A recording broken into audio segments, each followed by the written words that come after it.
After you, sir. Oh, it's after me. Okay, I'm sorry. Yeah. I don't even know how to start a podcast. Oh man. Well, welcome. Welcome to the pre-Super Bowl Black Prospector edition podcast, I guess you could call it. We called this today. I felt like it was appropriate since two black quarterbacks are meeting in the Super Bowl for the first time ever. And I think it's something, interesting that we should touch on since the game is a day and a half away. Word up, man. Word up. Thank you. Thank you. I'm glad you wanted to go ahead and do this. So makes me a proud dad, man. You want to talk about this, and it ain't even just about the game. It's the significance of two black quarterbacks, because this is historical. Yes, I mean it would have been good to have my brothers on here too, to really, it's you're the OG, and then I'm in the middle, and then we got the younger generation, but we'll get them on here one bit. But it was just interesting, with Patrick Mahomes being sort of light-skinned black dude like myself. And then you have Jalen Hurts, which is, a little bit of the same, but, people would identify Jalen Hurts as being more black than anything. It was interesting hearing people, talk about, Patrick Mahomes and, is he really a black guy? Does he identify as being black? You see his brother, he's kind of, a weirdo, so people really don't like him. And then his girl, they don't really like her because she's on social media and, she's a blonde-haired white woman. So, does Patrick Mahomes identify himself as being black? And then, there's those stories going around. So back up on the OGs, because I saw something happen. I saw some dude, and I'm like, is that supposed to be Pat Mahomes' brother? I just saw, looking at the last name, but I didn't know why he was significant. So just for those of us who aren't up on it, what's the story? I mean, you definitely gave me a little bit there, but I saw what you were talking about, but I actually went past it because I'm like, I don't know what they're doing.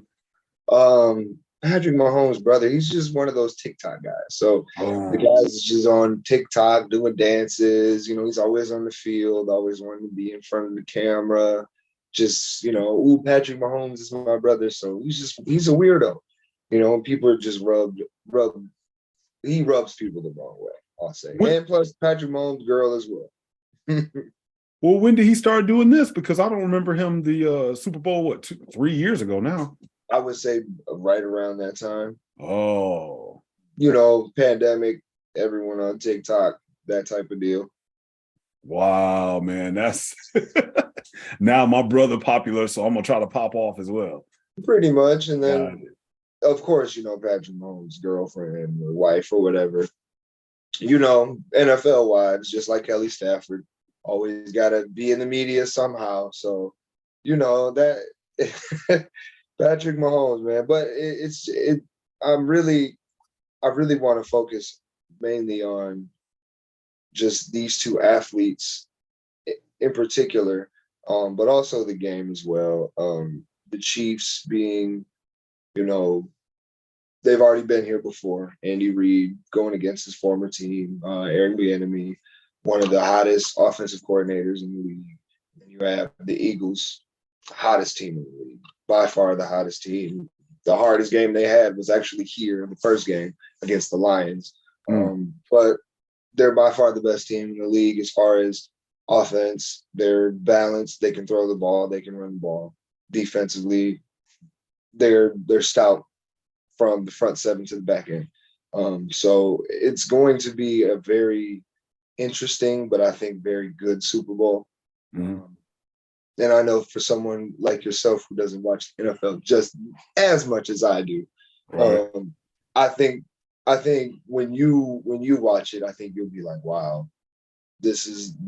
I think it's going to be a good game. I think you'll even enjoy it yourself being an OG.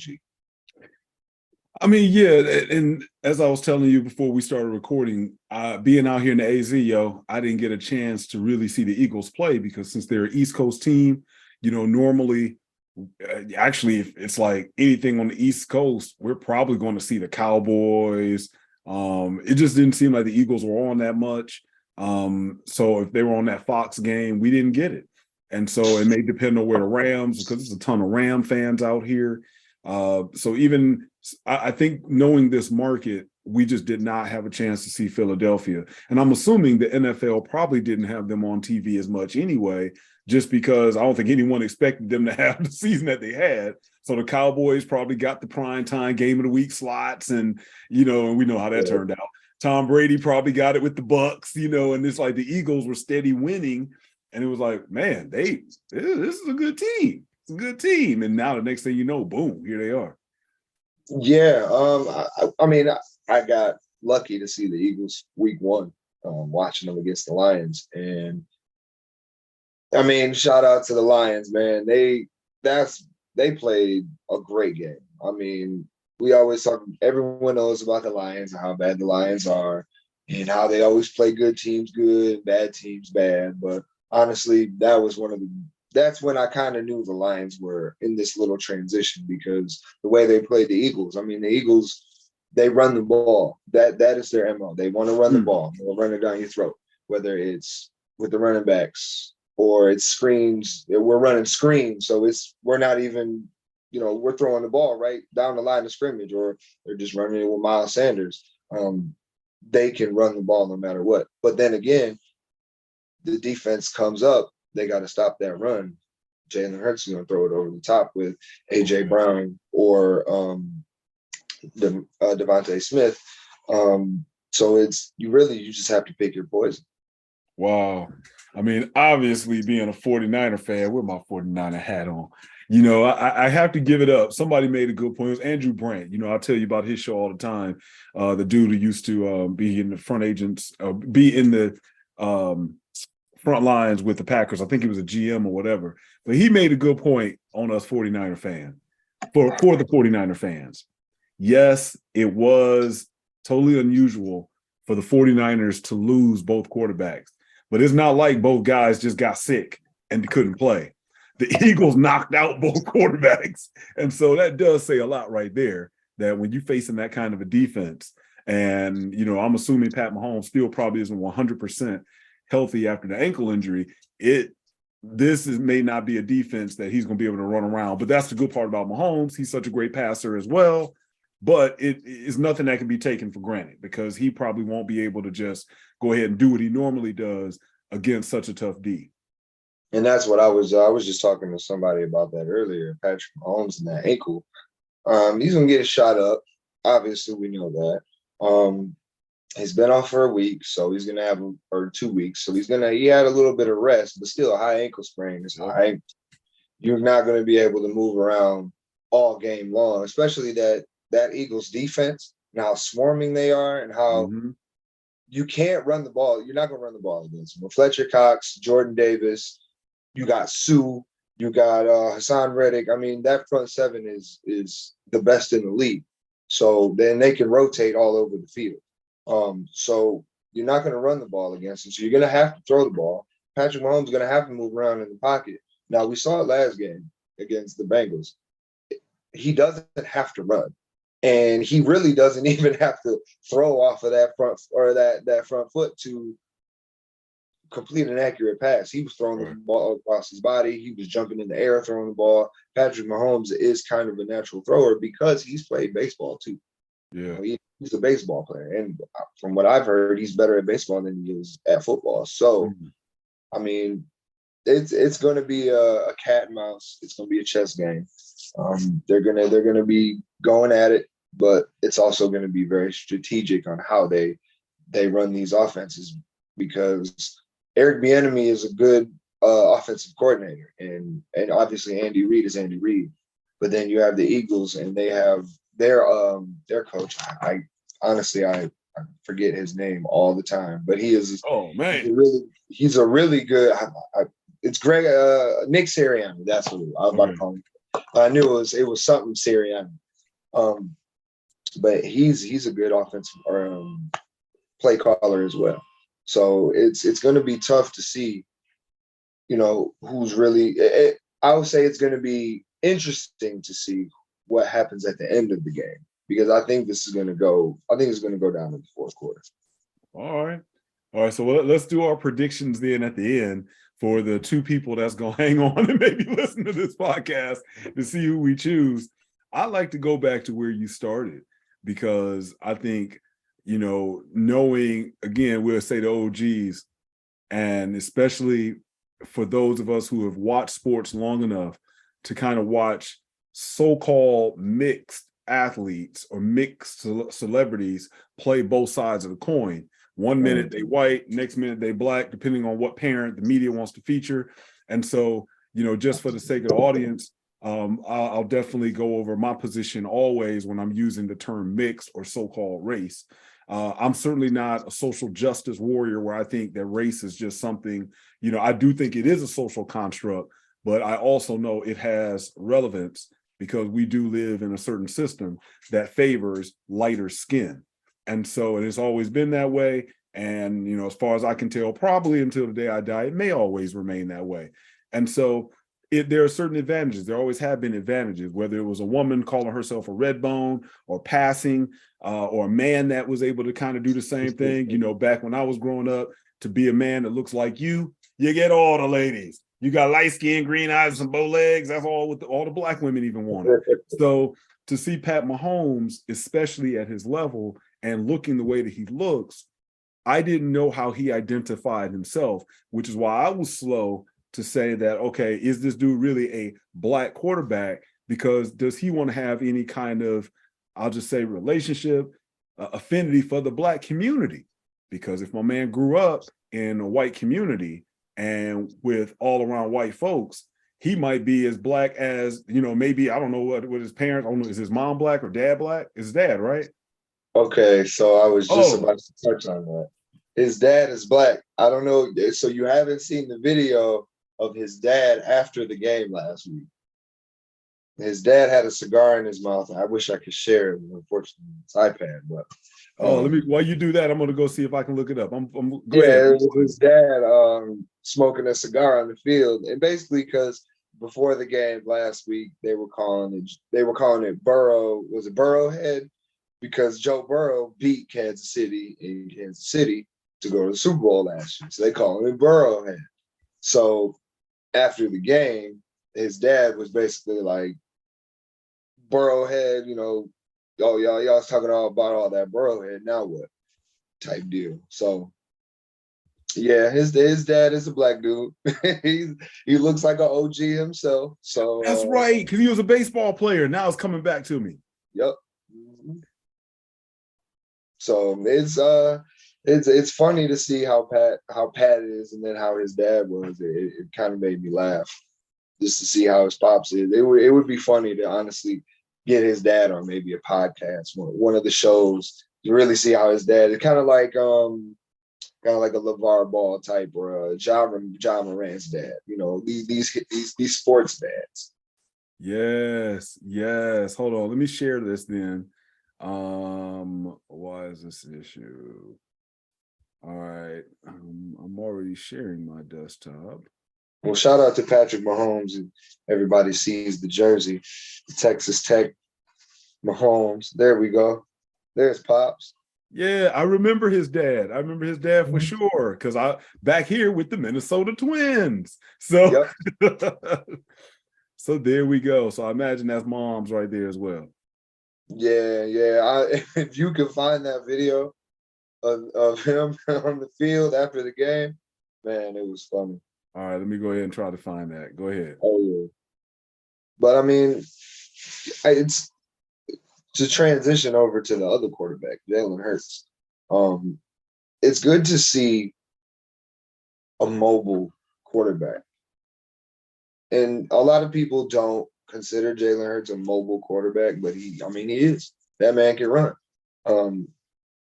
It's good to see a black mobile quarterback make it to the Super Bowl, because we always hear, we've heard it before, black quarterbacks can't throw, black quarterbacks can't read a playbook, they're dumb. Oh, there we go.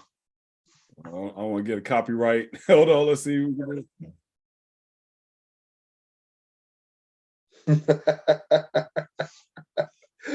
That's him. That's him after the game. That's not even on the field, but that is funny. There you go, Pops. That's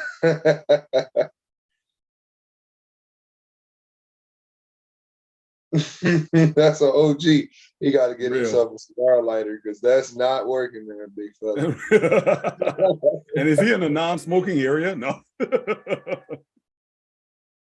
And that's his brother right there, right? Yep. Okay. Got it. Got it. All right. There we go. But yeah, it's good to see a guy like Jalen Hurts make it. Because you've seen Jalen Hurts in college. He got his spot taken by Tua in the middle of a national championship.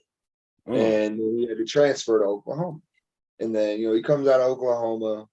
They don't know if he's even going to be good. He was a second-round pick. A lot of people wrote Jalen Hurts off, kind of just saying Jalen wasn't really going to be anything. So the fact that now Jalen Hurts is leading the #1 team to the Super Bowl, then really has a good chance of winning. I mean, he's a little shaken up himself with, I think, the collarbone injury. But as far as that, he has a chance to really do something special. So it's really good to see Jalen be the mobile quarterback, that everyone says can't do it. Yeah, well, and while you do that, I'm going to look up and see, because this is, to me, it's the thing. What's his money looking like? Jalen Hurts? Yeah, so I'm looking It's at on a rookie deal. But I mean, he's doing extension because he's going to go into year 3. Okay. If I'm not mistaken, or year 4. Yeah, year 3 or 4. So he's due some money. And I mean, Pat's already paid. So yeah, I'm gonna try to see. All right, so he's in his rookie deal, so he's earned fat contract. Yeah. Will the NFL give it to him? Oh, for sure. The Eagles will give it to him. So it says that he is, and this is according to CBS.com, CBSSports.com. Hurts is entering his contract year in 2023. No better time than now. He is scheduled to make $4.3 million on a 4.7 salary cap number. So Roseman shouldn't have any issue, at a minimum, treating Hurts like he did Carson Wentz, his predecessor. That is true, because of Hurts, they were able to let volatile, injury-prone Wentz go, and Mr. Big Arm Wentz. And so he signed. Now, this may get into some color issues. Wentz signed a 4-year deal, $128 million extension in June of 2019, after his 3rd NFL season. So Hurts got there. Are they willing to pay him more money now, or will the Eagles say, "Hey, we already did something like this once and it didn't work out too well. Do we want to do this again?" Honestly, I think that they'll give him the money. Okay. You have to. You have to. He got you to the bowl. The thing with Carson Wentz, Carson didn't get them to the bowl. Carson got them to the playoffs. Nick Foles got the bowl. Right. Nick Foles won them the bowl. So with Carson, I think that was that's just bad luck. But I think Jalen Hurts is a little bit better. Jalen Hurts is a better passer. Jalen Hurts is a better runner. Jalen Hurts is also a better leader in the locker room. That's another thing people forget, is that Carson Wentz wasn't a good locker room guy. A lot of people have said that Carson Wentz wasn't a good locker room guy, even in Washington. So I think with Jalen, I think Jalen will get paid, and he's owed it. He's deserved it. Guys like Lamar as well. Lamar Jackson, he deserves a contract. Yeah. Even though he hasn't gotten him to the Super Bowl, he's gotten him to the playoffs. And the Ravens are, above 500 every year when Lamar plays. We obviously saw this year, when Lamar wasn't playing, they were going to backup. They just weren't the same offense. So, I think Jalen will definitely get his money. Well, I know one of the big things that keeps coming up is the Deshaun Watson contract, and that came up here that the Browns gave Watson a fully guaranteed $230 million, averaging $46 million a year. Now, of course, that was when he had, problems. with the ladies out there. So he had his allegations, and a lot of people said that Deshaun shouldn't have gotten that contract. But I did hear an agent say that basically we can't say that the NFL is practicing collusion, although historically with baseball, that's exactly what they were doing.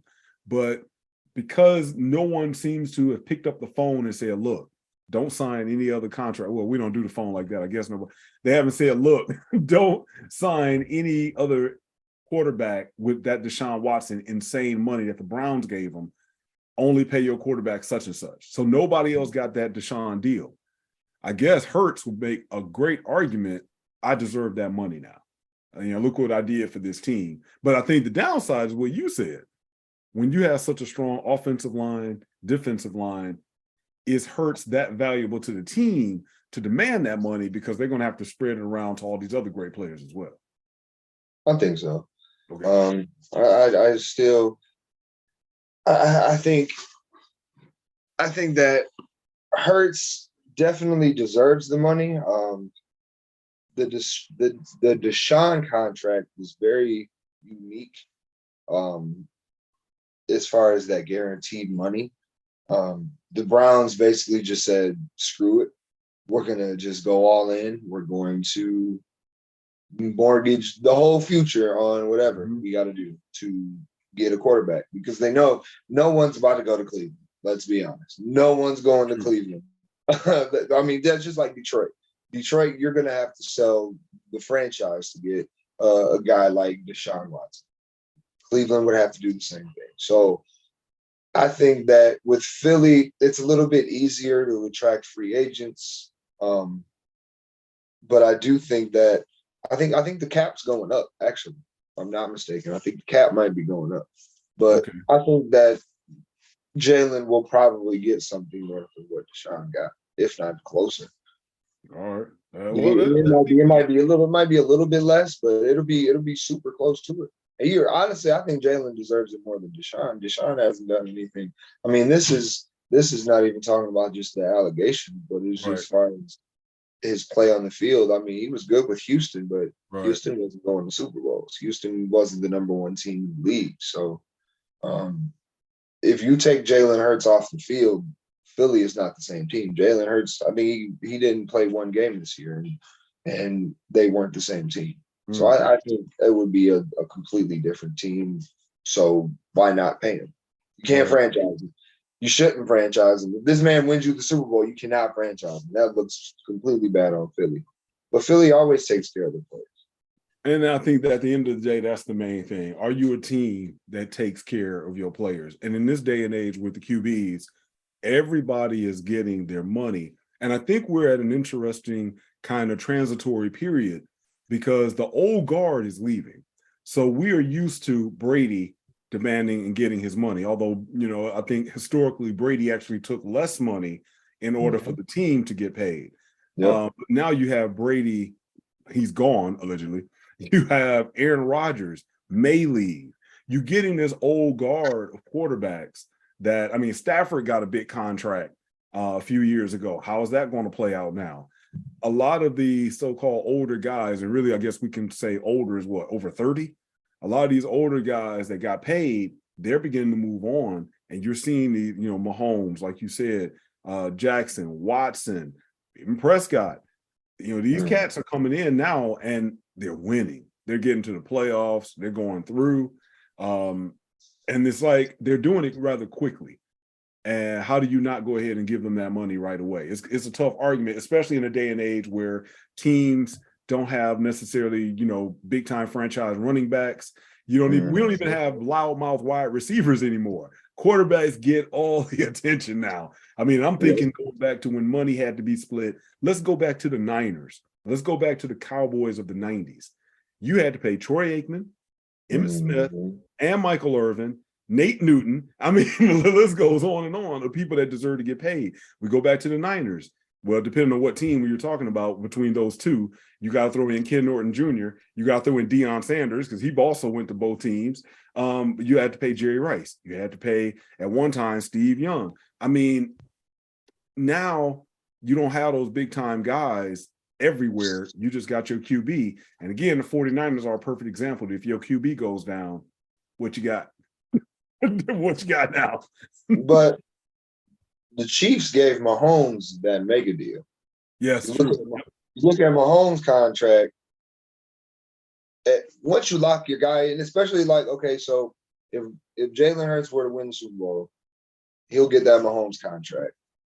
And then the Eagles, I think, will kind of follow that same path of what the Chiefs did, where it's like, okay, we're not going to pay our top receiver because they didn't resign Tyreek Hill. We'll go get someone that's a little bit lesser in value, a little bit cheaper in value, but will still be able to produce the same. Yeah. Or if not, well, I'll rephrase that. We'll be able to go get a couple guys because they went and got Valdez Scantling. They went and got Smith Schuster. So they didn't resign Tyreek Hill, but still went and got two serviceable guys that are producing at a high level. Valdez Scantling, they couldn't handle them last game. So I think that with the Eagles, it would be kind of the same deal where it's like some guys we're not going to bring back, but we'll still be able to get guys on cheaper deals to come here because we're a good organization. We're the best team in this conference. The Chiefs are the creme de la creme of the AFC because no one's beating them. I mean, besides the Bengals, the Bills can't get over the hump. Bills can't, right? Really don't have anyone else. So I think the Eagles will be all right if they give him some money. He deserves it. And here's where, and I'm glad I'm kind of skimming through this. These are some of the names that I think make it hard for Jalen to get his money because some of the players that did get paid that haven't worked out too well, your Detroit Lions, Jared Goff. And then how about Joe Flacco? And let's see, let me look down the list here. Well, I guess right now, Russell Wilson, that worked out. It just didn't work out when he went over to the Broncos. You got Goff, you got Flacco. So far, so good with Josh Allen. That's still, going all right. Joe Burrow is still working out a bit. But, Joey B. Huh? Said Joey B. That's my guy. So far, I think that's the problem. There's still that fear that if you pay them, are they going to come back at that same level? Because, man, they play their tails off when they're trying to get that money. But once they have that money, you just don't know. And it's hard. But I think at the end of the day, you still have to give it to your QB. I understand why places don't give it to the running back anymore.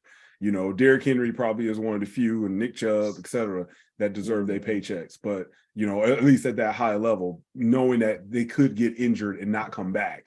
Then that's typically what happens with running backs. They had that one blowout season, rush for an insane amount of yards, and then productivity just steadily declined. So, I'm with you. Jalen deserves his cash. Give it to him. If this man, even if they don't win the Super Bowl, I can't imagine him just totally blowing everything up. Now, even if he throws 5 picks and 2 pick sixes, I mean, hey, it's the Super Bowl. So it's a little bit different.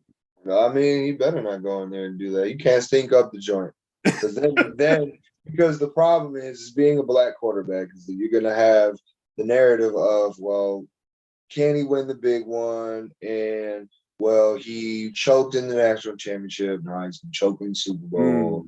And you know how it is. It's not, well, he'll bounce back. He'll be okay because you already know how they do the black quarterback. We never get a fair shake no matter what. So that's mainly why I'm leaning more towards the Eagles just because of the fact that, Jalen Hurts, this would be great for, the black community, black people. Look at other than not having a black coach, you got so many, I don't want to make this sound bad, but you got guys like Fletcher Cox, you got guys like, AJ Brown. You get that whole team is just it's a plethora of just great talent. And it's the black quarterback just deserves it. All right, so let's go there. I think that's actually a good segue to go back even where you started. It would be a little bit unfair for them to blame. Let's say he had a bad game, threw a bunch of picks. It would be unfair. The good part is this is the significance of having 2 black quarterbacks. because somebody got to win. And so it's similar to Tony Dungy and Lovie Smith when the Colts and the Bears faced off. Yep. One coach had to win, and that was even more special just because, and I'm going to go here in a second, that was even more special because you had two coaches that were very similar. So they couldn't even play good cop, bad cop off of them. They couldn't even play the thug and the nerd because, you know, Tony Dungy, both of these guys didn't really swear.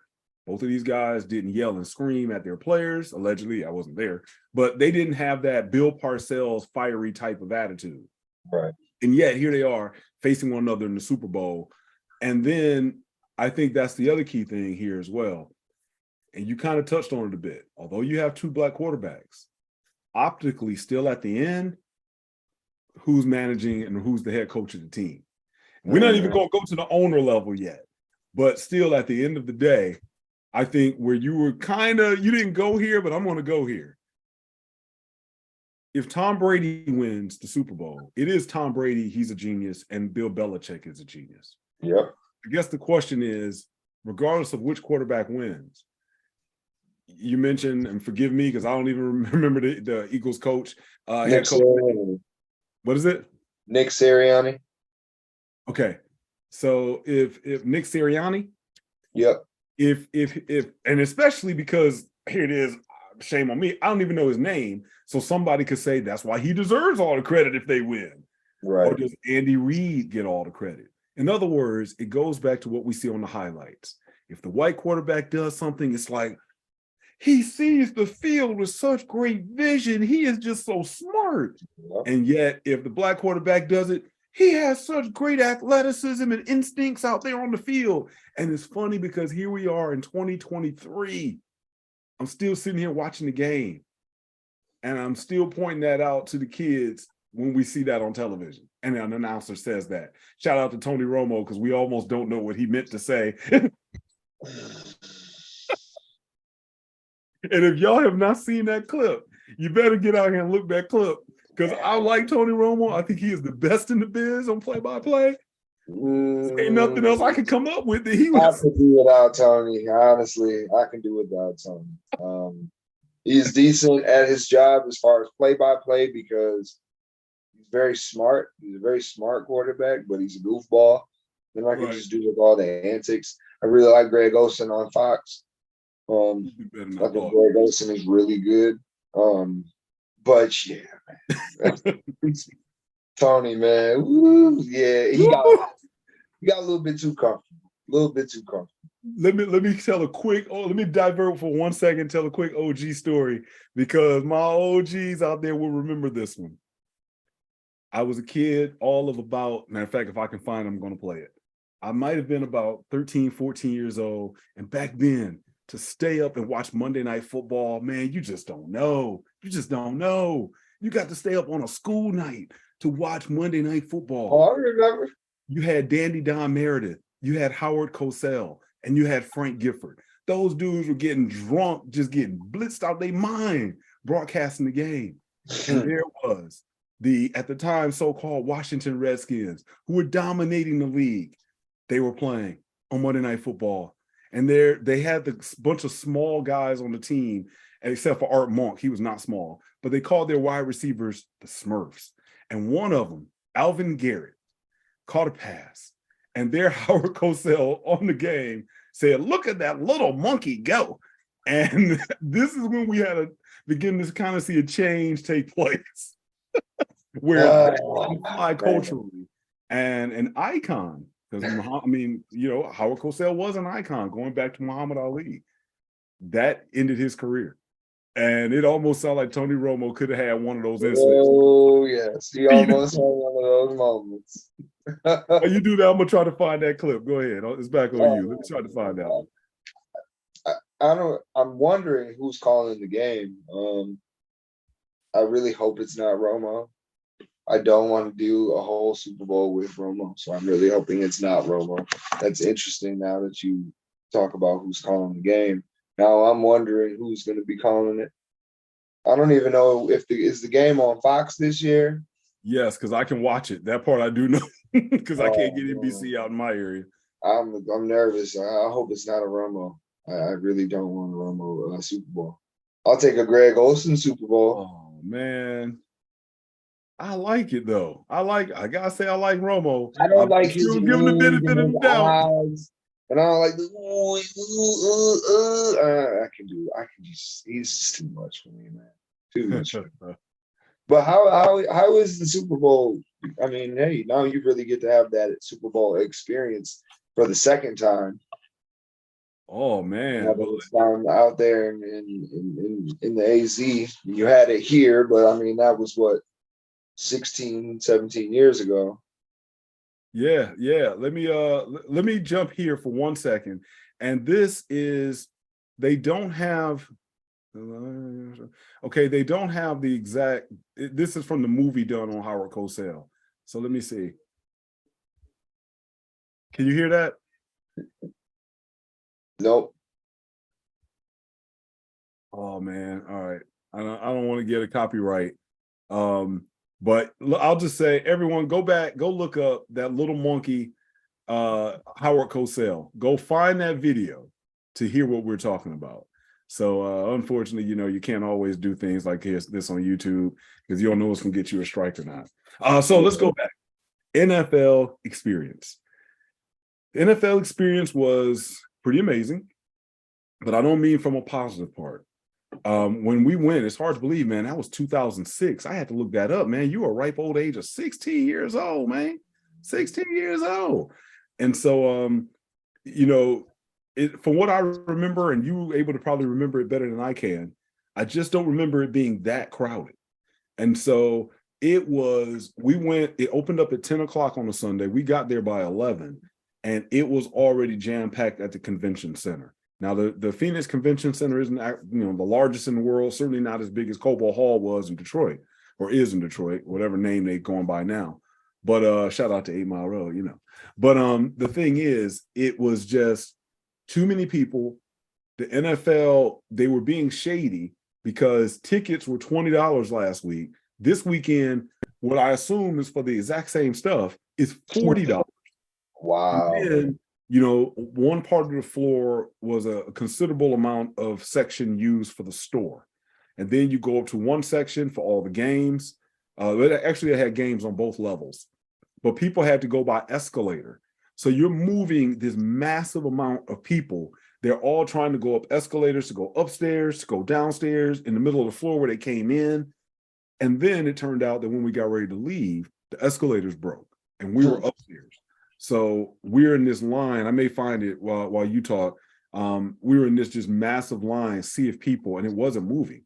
And so, thankfully nothing bad happened, but they ended up opening up a door that led to the outside. And it basically was like, well, you can go out this door, but this door, you are going to be outside and you can't come back in. So, at that point, it was like, well, we're done anyway. So it was not nearly as enjoyable. And thinking back to you being 16, at the time that would have made Reggie 6, it wasn't, I wouldn't have wanted to go down there. Obviously Josh was 18, so that was similar to when you went. But, if I had to have a kid and I'm holding his hand through all those people, it wouldn't have been fun. Or especially back then, let's imagine the smaller the kids, they had a bunch of activities that they could do. I wouldn't have wanted to, wait around in those lines because it took forever for us to do the 40-yard dash. And it still took quite a while to do the broadcast that we did. So way too many folks. And I couldn't even imagine what it was probably like at 4 or 5 o'clock in the afternoon. And someone I talked to at the gym did say that he heard from his customers that it was pretty crowded. Because I remember I think you got the autograph, you and Reg got the autograph. Was it Corey Schlesinger? Yep. I still have that. I still have that too. There you go. We took so many pictures. Couldn't hardly do that, man. Too many people now. So I hate to say NFL experience, got to give a thumbs down. Got to give a thumbs down because as exciting as it would have been, especially now, I could imagine you taking Jaden down there and stuff. Nah, yeah, that's hard. And it's disappointing. It's disappointing. Because we have the draft coming here next year. Ooh. So yeah, so it's disappointing. Hopefully, I mean, it's kind of bad because with it being downtown, they're going to try to put it in that district. I'm pretty sure they're going to have it, I would assuming at the Fox, or or they're gonna build something downtown. Who knows? But as you know, we still don't have that district that we were promised. So having the draft down here, I'm wondering how it's gonna be. I already know it's going to be just like down there, where it's going to be jam packed. And as you know, coming downtown, there's one way in and there's like one way out. So it's gonna be a cluster. So it's disappointing to hear that. I do remember though, when we went when I was younger, it was we were doing activities. I want to say that whole time. I want to say I got hot and had to take off that shirt. We were doing so much stuff. Yeah, 1 second. 1 second. All right, my bad. I had to. I was putting this video in it. Actually, the sound was really high. Okay, go ahead. No, I was just saying. I do remember us doing a bunch of activities. I remember smoking you in 40 that time. Yeah, we did a bunch of activities then. So I'm gonna just go ahead and get off camera so I can stand up on that comment.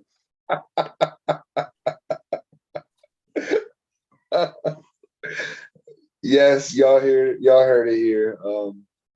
I was 16 and I beat him in a foot race, and he'll never beat me again. So just so everyone knows that. But yeah. He had to come back on that. All right, let me say clearly that first of all, I'm not ashamed. I'm not ashamed. I got beat, and as I told the story, my son has always been extremely fast, and I know it because I was teaching him how to run. So let me say that off the rip. So I knew he was fast, but it was cool being able to beat him when he was younger. But it was all right. I was strength and conditioning coach. I was still in my prime too. But I gotta admit, and I told the story, when I raced Joshua before I did on a little tape on the recording, that I remember that race so well because first of all, I think if you had the best time, I think Nike or somebody was giving out shoes or something like that, you could win. That wasn't the issue. It was like, man, I get to race both my sons. I mean, Reggie was 6. I definitely wasn't worried about him. And with you, I figured, I think I could still get you. And so I just remember, bam, we took off and I'm going. I'm good. I got my running technique down. But I got to admit, now you can tell your side of the story from what you remember, because I got to admit, man, I did not expect you to blow past me the way that you did, because all I saw was I was good, and it was just like, yo. And by the time you got to the mat, I'm like looking at you, and you pretty much off the mat by the time I get to the finish line. So I got to just give you props. And, I ain't ashamed because you're fast. So, hey. It's an honor and a privilege to lose to somebody that's fast. Now, for me to lose to another 52-year-old man, or even at that time, a 36-year-old man, that might have been a different story. It might be a different story. But you're 16, you're supposed to beat your old dude. So what you're saying is if we race right now, you'll get me. No, I didn't say that. I said another 52-year-old man. I'm trying to bait you into it, that's all. I see what you're trying to do. But I'm going to say this. I'm going to tell you what I told you on the text. I'm looking forward to when I'm 70, you'll be 50. Oh, then yeah. I want a rematch. I want a rematch when I'm 70. Because if you're going to be like the average dude my age, where, where you can kind of have this going on, and you going to have the big man boobs going on, you ain't going to be able to run when this is happening and you need a bra. So I ain't worried about Not me. Not me. I got the 35 and up guys calling me, talking about, man, I can't wait till you're 35 so you can come out here and play football with us. We got a whole 35 and up team that's waiting on me. So no, as long as I'm still fast, I'm gonna still keep doing it. Hey, man, like I said, as long as you don't have a heart attack, pull a hamstring, pull a quad, you win. Knock on wood. Let's hope that never happens. Hey, I ain't gonna lie, man. My groin was tearing me up afterwards, and I was up there stretching. But it was, I'm glad. I'm just glad I beat Joshua. I got props from the guy who was running the event, and that was kind of cool to have that in front of like hundreds of people and stuff. And that was like, oh, all right, I tried to represent for the old dudes. He told me to come back every 20 minutes to set the example. So, that was kind of nice. But I ain't gonna lie, man. I ain't gonna lie. I ain't the fastest. I have never claimed to be the fastest, never claimed to be the strongest. I always say, as long as I maintain, everybody else my age falls off and I win by attrition. So that's the name of the game right there. Hey man, it's I've beat you once. I'm probably never gonna race you again. So just like you said, that's all right though. No, but I'm glad that I mean, it's unfortunate that the NFL experience. I did hear that it was more of more marketing, or just more about getting money from people. And I mean, that's just how sports is going nowadays, anyways. So it kind of doesn't surprise me, but then it is still kind of unfortunate that you know you can't have a good NFL experience, especially the fact you have the Super Bowl and Arizona, Phoenix. That's a hot spot. It's a prime spot for the U.S. So you would think the NFL would have something going, real, real. It wouldn't. I'm surprised they had it for one in such a small venue. I figured they should have just honestly had it outside the stadium. I mean, you really look at it, that big huge parking lot. But then again, you do have First Take there, and then you do have FS1 there, and they were doing their Skip and Shannon right outside of the stadium as well. So there's a lot of stuff going on. So it doesn't really surprise me, but then it does. I thought the same thing. And I think probably because the game was going to be going on at the venue, they couldn't do it at the stadium. Also, what most people don't understand is it gets cold here and doesn't warm up until the afternoon. So right now it's in the high 30s, sometimes low 30s in the morning. And so depending on, right now it's hitting about a high of 70 by the time, let's say by noon, but then it's going to be cold. So nobody's going to want to come out. And then also like it's going to dip down to the 50s next week. So I could see them probably not being able to plan it for the weather. But that being said, there's another spot where Barrett Jackson holds, I think it's Barrett Jackson, where they will hold out in Scottsdale many of their events. I think it's called Westwood. I usually go to the Good Guys Car Festival there. That is not as large, but it has a huge parking lot. So I think in terms of doing something indoors, the Phoenix Convention Center was probably the only place that they could really throw it. And it just goes to show really what a jewel Cobo Hall. Again, what's the name of it now? It's Huntington Bank. Yeah.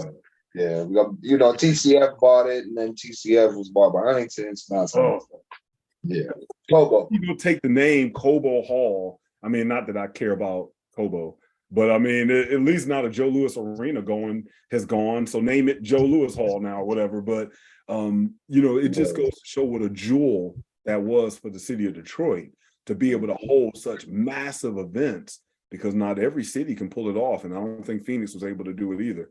So here's the what I was talking about. Let me pop this video up real quick of how insane it was. Now, why in the world share screen? Yeah, share.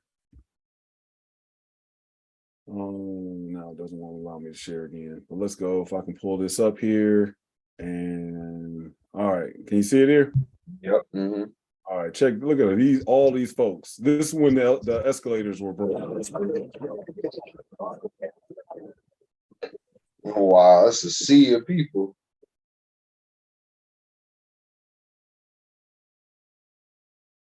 And so that was the line in front of us and behind us as well. So, because I had another one that I did where people were behind us. So it was just insane. It was just insane. But again, let me go back and say, I think it'll be difficult for you to take your son down there. And that's the complexity that they're going to have to learn to deal with. And I still have to say the big thing is the NFL, man, it's just too expensive. And so to me, I think it's disheartening that as a fan, you already can't afford to go to the game. As a fan, you paying an arm and a leg to go down to their experience that should be a family-friendly venue. And with all the money that the NFL is raking in, whether we're talking about at concession stands, whether we're talking about with tickets, et cetera, maybe it goes back to where we started. Is this the price that we pay for Jalen Hurts to get his contract? Is this the price we have to pay? Because I don't think we are the ones that make that sport. And so if we aren't showing up, yeah, they pulled that off during the scam time in 2020, where they played in an empty stadium and piped in noise in some venues. But at the end of the day, they had to do artificial noise because people weren't there.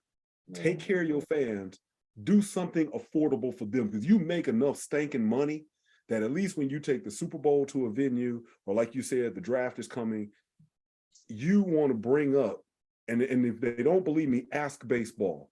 If you do not bring up your sons or daughters into this sport, you're going to lose them, because right now, TikTok and every other social media thing has the ability to now take their mind where they're not going to sit still and look forward to watching Monday Night Football like I did as a kid.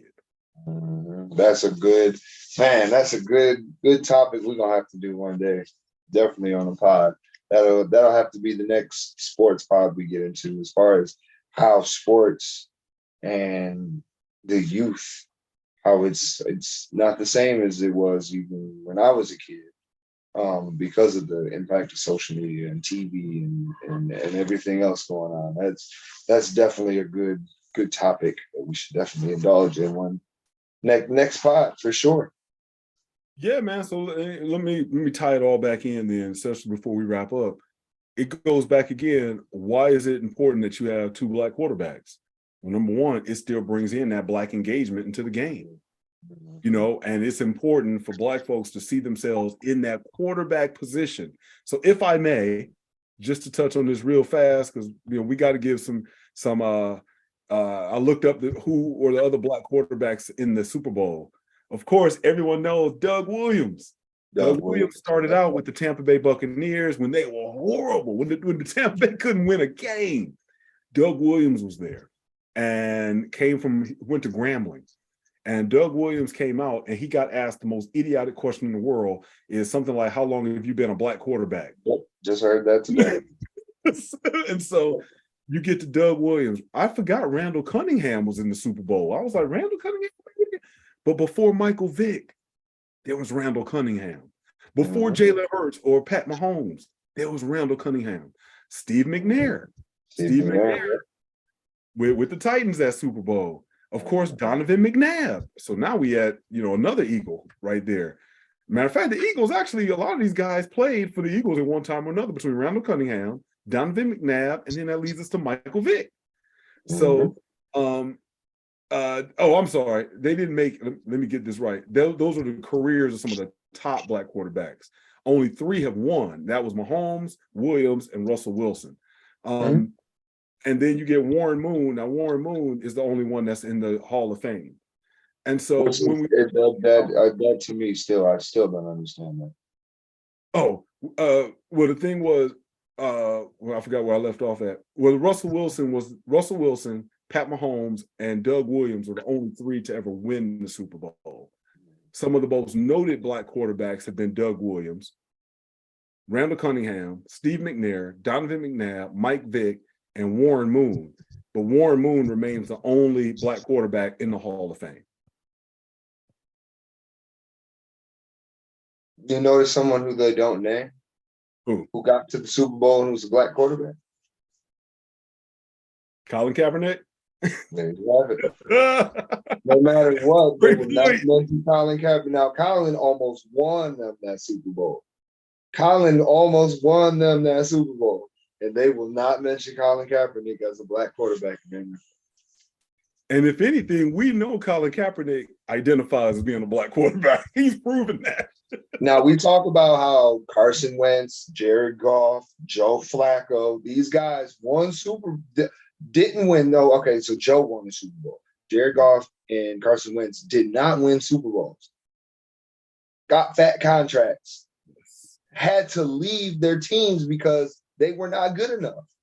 And they're still on NFL rosters. Carson Wentz is not about to be on his 4th team, 4th team? Still on an NFL roster. He got a fat contract. They still talk about him as being one of the best quarterbacks in the league at one point. Jared Goff now getting a second chance after he got paid all that money and stunk up the place in LA. They will not talk about Colin Kaepernick, though. Yep. That black quarterback that almost took one of the most crowned franchises in the NFL. to the Super Bowl, almost won it. Almost won it. They should Yep. have won. Yep. It's I just, it mean, is crazy. And it's funny. It's funny you named all those names, and I'm thinking like, man, I wonder if he's gonna name Colin. Did nope, you're right. it's important for Jalen Hurts to win the Super Bowl. It's important. Yes. It says the first black quarterback didn't take the field in the NFL modern era until October 8th, 1953, when Chicago Bears quarterback Willie Thrower, of all names, Willie Thrower was ushered into a game in relief of George Blanda in a 35-28 loss against the 49ers. So, man, it's yeah, it's sad that in 2023 we're still talking about the significance of a black quarterback, despite in this sport, the contribution that the black quarterback has made toward everyone. Would we really be talking about what's the dude in New Orleans? Joshua's guy. James? No. The white guy.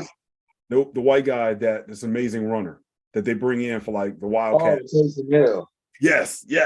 I mean, it is the black quarterback and that style of game that makes that in vogue now. So it's still kind of jacked up that we have to kind of focus on it being two black quarterbacks when it should. Don't get me wrong, y'all. I'm not cooning. I'm not saying it shouldn't matter. They're just people. I'm not saying that. It's just still sad that we do still have such a difference in how these guys get treated, that we still have to highlight the fact that, yeah, it's two black quarterbacks in the NFL, and that means something.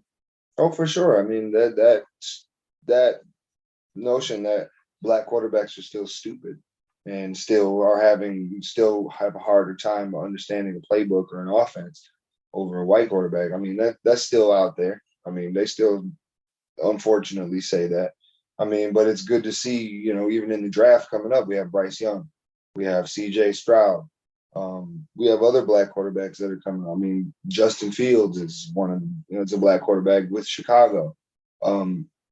It's good to see these mobile, like I said in the beginning, it's good to see these mobile QBs starting to really make an impact. Now, if I need Lamar to get to a bowl, honestly, I root for Lamar to get to a Super Bowl just because of the fact he is a mobile quarterback. He is the second coming of Michael Vick. So it would be great to see Lamar get to a Super Bowl and even win the Super Bowl to really just end that whole thing of a running quarterback. A black running quarterback can't do it, because even Russell Wilson, they didn't really consider Russell Wilson a mobile quarterback.